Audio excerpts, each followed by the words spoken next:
जय हिंद दोस्तों, मैं शिवम श्रीवास्तव एक बार फिर से आप लोगों का स्वागत करता हूं। आशा करता हूं आप लोग एकदम अच्छे होंगे और बहुत बेहतरीन तरीके से आप आने वाले एग्जाम्स की तैयारी भी कर रहे होंगे। उनमें से कुछ छात्रों ने आरआरबी जेईई का एग्जाम दिया था जिनके ऊपर बहुत से डाउट थे। कमेंट बॉक्स में लगातार एक दो कमेंट भी पूछे जा रहे थे कि आप आरआरबी जेईई का वीडियो क्यों नहीं ला रहे हैं। वैसे तो मैं आरआरबी जेईई हो गया, एसएससी जेईई हो गया, कोई भी जेईई का एग्जाम हो, क्योंकि मैं ऑलरेडी डिप्लोमा कर रहा हूँ तो उस चीज़ की तैयारी अभी से कर रहा हूँ। लास्ट ईयर है और मैं नेक्स्ट ईयर अटेम्प्ट भी देने वाला हूँ आरआरबी जेईई, एसएससी जेईई दोनों में। लेकिन उससे पहले भी मैंने काफ़ी ज़्यादा कट ऑफ वगैरह बताई हैं, तो इतना अनुभव है कि जो भी चीज़ मैं बताऊंगा आप लोगों को एज इट इज़ प्रूफ और एज इट इज़ सब कुछ विधिवत तरीके से काफ़ी स्टडी के बाद आप लोगों को समझ आया। लगभग 2 से 3 दिन इस पर स्टडी की है, चीज़ों को खंगाला है, चीज़ों को ढूंढा है, उसके बाद मैं आप लोगों को समझ आया हूँ। तो वीडियो को बहुत ही ध्यान से देखिएगा और वीडियो को लास्ट तक जरूर देखिएगा। अगर कोई डाउट फिर भी रह जाता है तो मैं आप लोगों के समझ फिर से एक बार आऊँगा, लेकिन ये मैं चाहता हूँ कि इस वीडियो के बाद आप लोगों के डाउट ना रहे। लेकिन उससे पहले अगर आप भी इस वीडियो की तरह किसी भी गवर्नमेंट एग्जाम्स की तैयारी कर रहे हैं तो वीडियो को लाइक कर दीजिएगा, चैनल को सब्सक्राइब कर लीजिएगा ताकि समय समय पर आपको अपडेट मिलती रहे। और कमेंट बॉक्स में आप जरूर बताइएगा कि आपका ड्रीम जॉब क्या है। तो चलिए शुरू करते हैं। जैसे कि आप लोग जानते हैं, मैं कोई भी वीडियोस लेकर आता हूँ तो सबसे पहले उसका पूरा सा निचोड़ दिखाता हूँ, क्या क्या मैं बताने वाला हूँ, उसके ऊपर भी इंट्रोडक्शन देता हूँ। देखो, आंसर की के बाद क्या कट ऑफ होगी उसके ऊपर भी चर्चा करूंगा। जोन वाइज कट ऑफ भी आप लोगों को बताऊंगा। जोन वाइज कट ऑफ से मेरा संबंध ये है कि मैं हर एक जोन को इस बोर्ड पे लिख कर आप लोगों को अभी मैं बताऊंगा। वीडियो को लास्ट तक देखिए। क्वालिफाइंग मार्क्स क्या होंगे, उसके बाद हाईएस्ट जोन, मीडियम जोन और फिर क्या होगी, ये सब चीजों पर भी चर्चा करूंगा। हाईएस्ट जोन हो गया आपका, जैसे मीडियम जोन हो गया, इन दो तरह के जोन होते हैं। उसके बाद एक आपका जोन आता है इजी जोन। इजी जोन पर भी मैं आप लोगों को बताऊंगा कि किस जोन की कट ऑफ कम जाएगी, वही इजी जोन बन जाता है। सबसे ज्यादा कट ऑफ कहाँ की किस जोन की जाने वाली है, इस पर भी आप लोगों से चर्चा करूंगा। और सबसे बड़ी बात, बहुत सबसे ज्यादा कमेंट में उछलने वाला क्वेश्चन है कि सेफ स्कोर क्या है। हर एक एग्जाम्स का अपना अपना सेफ स्कोर होता है। सेफ स्कोर डिपेंड करता है वैकेंसीज और फॉर्म की संख्या पर। ठीक है, आपको भी पता है लगभग अप्रोक्सीमेटली 10 लाख फॉर्म भरे गए थे। 10 लाख प्लस में है, लेकिन 10 लाख मोटा मोटा आंकड़ा मैंने लिख रखा है, जिसमें से उपस्थित जो लोगों ने एग्जाम दिया था लगभग 65% यानी 6.5 लाख के आसपास लोगों ने एग्जाम दिया था। ठीक है, अब वो 6.5 लाख एग्जाम दिए, पद आपको पता है अप्रॉक्स 8,000 कह सकते हैं, 7,951 कंफर्म है, इतने पद थे। ठीक है, आपके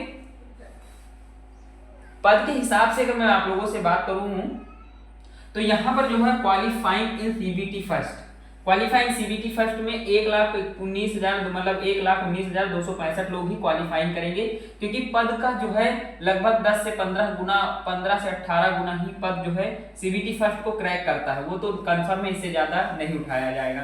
तो 1,19,265 संख्या 6.5 लाख में ज्यादा नहीं है। अगर देखा जाए तो हर छठा बच्चा सीबीटी क्रैक करेगा, सीबीटी फर्स्ट को क्रैक करेगा। तो ये अच्छी बात है, क्योंकि सीबीटी फर्स्ट क्रैक करने के बाद एक कॉन्फिडेंस लेवल बढ़ जाता है कि चलो ठीक, मैंने सीबीटी फर्स्ट तो क्रैक किया, सीबीटी सेकंड की तैयारी करता हूँ। ठीक है, तो उसके ऊपर भी चर्चा करूंगा। इन सब चीजों के ऊपर विधिवत तरीके से चर्चा करूंगा। आपको हाईएस्ट मीडियम जोन भी बताऊंगा, सबसे ज्यादा कट ऑफ कहाँ की गई है। तो इन चीजों पर अब आगे से बढ़ते हैं। सबसे पहले मैं आप लोगों को बताता हूँ, आपको मैं पहले 2019 का बताता हूँ, उसके बाद मैं आप लोगों को 2024 का zone wise expected cut off बताऊंगा। सबसे पहले 2019 का बताने का मेरा कारण यही है कि आप लोगों को चीजें आसान लगेंगी और इनके हिसाब से आप अपने जोन का कट ऑफ भी बता सकते हैं। देखो, 2019 में अगर मैं बात करूँ तो फॉर्म लगभग 25 लाख के समथिंग भरे गए थे और पद आप लोगों के 13,487 थे, क्योंकि 2019 के बाद कोई वैकेंसीज आई नहीं है आरआरबी जेईई में, इसलिए मैंने उस ईयर को नहीं उठाया है। 2024 की बात करूं तो 10 लाख फॉर्म भरे गए हैं और 7,991 पद हैं, ये आपको भी पता है। ठीक है, अब अगर मैं यहाँ पे बात करूं आपसे तो जो है 2019 की 2024 में अगर मैं बात करूं आप लोगों को, 2019 में 25 लाख पद फॉर्म थे, 13,000 मतलब वैकेंसीज थी, तो इस हिसाब से थोड़ा सा अंतर मिलेगा आप लोगों को। लेकिन अगर आप देखेंगे तो फॉर्म की संख्या भी कम हुई और पद की संख्या भी कम ही हुई है, तो इसलिए आप अनुमान लगा सकते हैं कि एज इट इज लगभग बराबर रहने वाली है। अगर मैं बात करूं आपसे अहमदाबाद की, तो जनरल की 65 गई है और ओबीसी की 60, एससी की 48, एसटी की जो गई है 43 गई है। अजमेर में 63, 58, 53, 47, प्रयागराज में 62, 56, 49, 42। ठीक है, बेंगलुरु में 53, 48, 35, 34, भोपाल में 62, 54, 46, 33, भुवनेश्वर में 61, 56, 51, 48, बिलासपुर में 63, 55, 46 और 42। चंडीगढ़ की बात करूँ तो 71, 62, 56, 49, चेन्नई की 61, 48, 42, 36। ठीक है, अब उसके बाद बात करता हूँ आप लोगों से गुवाहाटी की। तो 72, 67, 63, 56। जम्मू कश्मीर की बात करूँ तो आप लोग समझ लीजिएगा जनरल, ओबीसी, एससी, एसटी, ठीक है। जम्मू की बात करूँ तो 65 यहाँ पे वैकेंसीज नहीं थी, 48 एससी में, 42 एसटी में। कोलकाता की बात करूँ तो 59, 54, 48, 39। मालदा की बात करूँ 73, 69, 62, 54।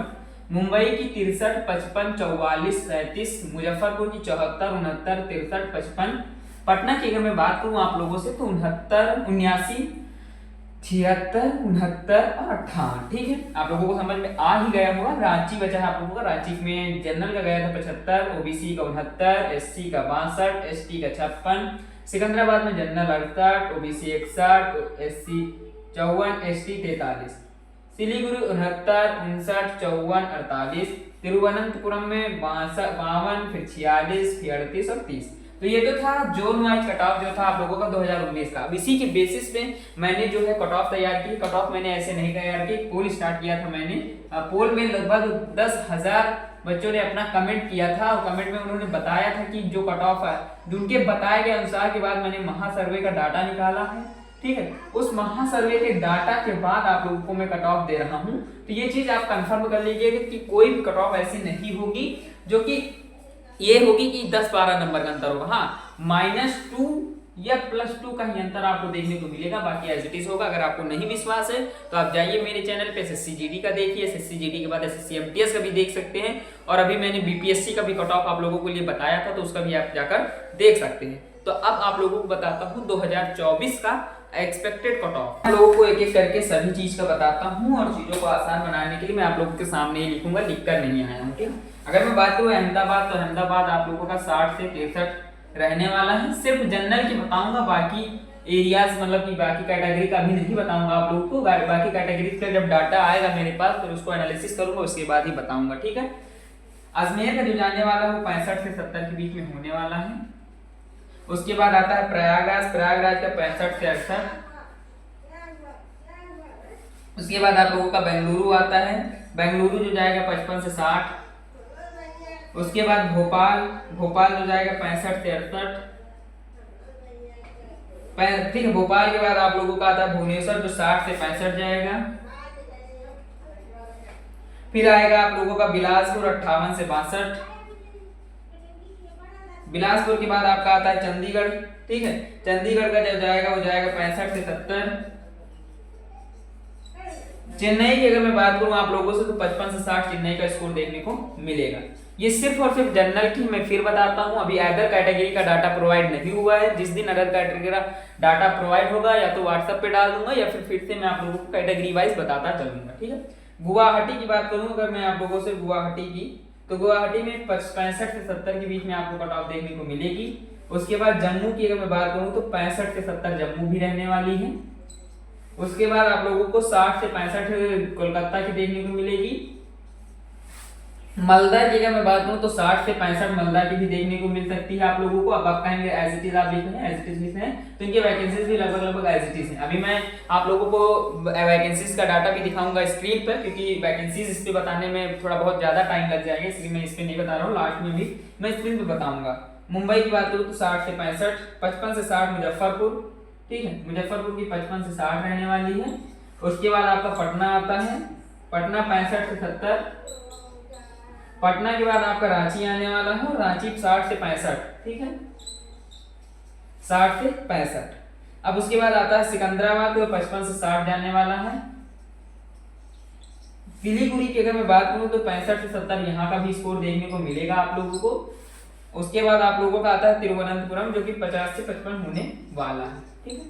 अब आप लोग बहुत तो कह रहे होंगे कि जोन वाइज जो था मैंने आप लोगों को बताया था किस जोन में कितनी वैकेंसी है। अगर इस पे मैं आप लोगों के साथ जब मैंने सोचा कि पीडीएफ बना ही रहा हूँ तो कुछ चीज़ें और हैं जो कि आपके सिलेक्शन के लिए आसान हो जाएंगी, तो उन चीज़ों को भी बता देता हूँ।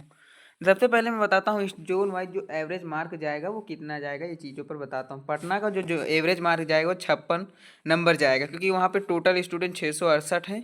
उसके हिसाब से आप लोग देख लीजिए, पटना हो गया आपका, ठीक है। अब उसके बाद जम्मू एंड जो कश्मीर का उसके 56 एवरेज स्कोर जाएगा। गोरखपुर का 55, अजमेर का भी 55 जाएगा, इलाहाबाद का 54 जाएगा, भोपाल का 54 जाएगा, कोलकाता का 53 जाएगा, मुंबई की बात करूँ तो 53 जाएगा, और चंडीगढ़ का 52, गुवाहाटी का 52 जाएगा, बिलासपुर का 51 जाएगा, सिलीगुड़ी का 50 नंबर तक जाएगा। ठीक है, ये टोटल वैकेंसीज भी यहाँ पे आग लिखी हैं तो देख सकते हैं। तो दोनों चीज़ें एक ही चीज़ में ऐड कर दी ताकि आप लोगों को पता हो जाए। अब यहाँ पर जो रीजन वाइज पोस्ट हैं, अगर उनके ऊपर चर्चा करूँ मैं, तो जो कि आप लोग इलाहाबाद का 382, अजमेर का 529, बेंगलुरु का 397, भोपाल का 485, भुवनेश्वर का 175, बिलासपुर का 472, चंडीगढ़ का 356, चेन्नई का 552, गोरखपुर का 259 है, और गुवाहाटी का 225। ठीक है, इधर का नहीं है पाया है। ऑल शिफ्ट की अगर मैं बात करूँ तो ऑल शिफ्ट जो रहा स्कोर है वो आप एवरेज स्कोर देख सकते हैं शिफ्ट के अनुसार से भी। शिफ्ट के अनुसार से मतलब कि जो 17/12/2024 को 4:30 वाली शिफ्ट थी उसमें एवरेज स्कोर जाएगा 44, 12:45 वाले में जाएगा 45, 12:45 से 2:15 में जाएगा 45, 17 वाले में 46, 18 वाले में 48, 16 वाले में 49, 16 वाले में फिर 49, 18 वाले में 52, और 16 की शिफ्ट जो फर्स्ट शिफ्ट है उसमें 53 तक। तो उम्मीद है वीडियो पसंद आई होगी। मिलूंगा नेक्स्ट वीडियो में, तब तक के लिए धन्यवाद।